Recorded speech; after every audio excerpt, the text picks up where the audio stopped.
All right, welcome back to News Hour. Dr. Otiende Amollo is with us, and there's a lot to discuss tonight. But let me begin by discussing what happened in Parliament today, because the Affordable Housing Bill went through to the third reading. I think the stages of making the bills into law, or turning the bills into law, has now been reduced to 5.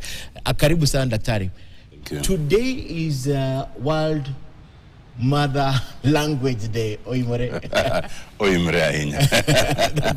Okay, Dr. Otiende Amollo. So let's begin with Parliament today. You faction in the Parliament, the minority side, staged a protest today by walking out of Parliament.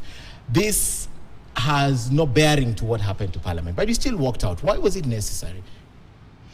Ken, it was necessary for a number of reasons.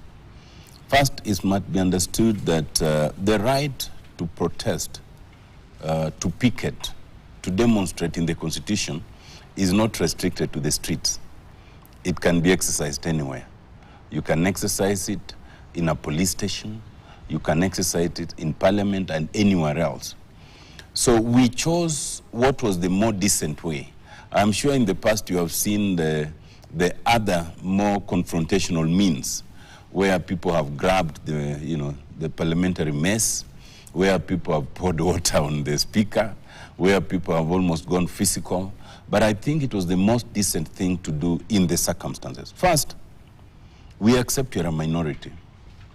But in a decent democracy, the minority will have their say and the majority will have their way. We are in a situation where, as a minority, which is increasingly diminished by dangling of all sorts of goodies, we are finding that having our say is becoming difficult. This bill has taken a record 3 days from introduction of a document that no one quite knew, to the first reading, to the second reading, to the committee of the whole House, to being passed. A record 3 days, because it was introduced last week on Thursday, which was the last day of debate, and then yesterday, which was Tuesday, and today. Is there anything illegal with that, Wakili? There's everything illegal in it, in this sense.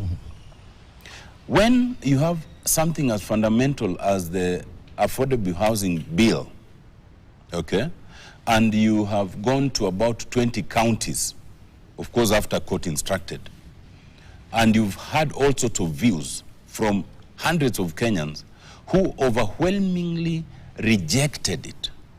You want to give almost every parliamentarian a say, because the parliamentarian does not speak for themselves. They speak for their constituents. They cannot all come to Parliament or to the public hearing. So when you fast-tracking as you did, as they did, then you deny people the opportunity to speak. As a matter of fact, the only day when members of the National Assembly spoke on it was on Thursday last week. By the time it came to the floor yesterday for the second reading, I was the only person allowed to speak, and because I raised a point of order, I told the Speaker that I was away on official business that the Speaker was aware of. Yeah. And so the Speaker allowed me to speak. There were hundreds of others who had lined up to speak. They did not get to speak. So the point of principle is, if you deny us the opportunity, you are denying the Kenyans their say. So anybody watching would wonder, but there was so much opposition to this bill. How come we are not seeing it being voiced out? Yes. And it's consistent with what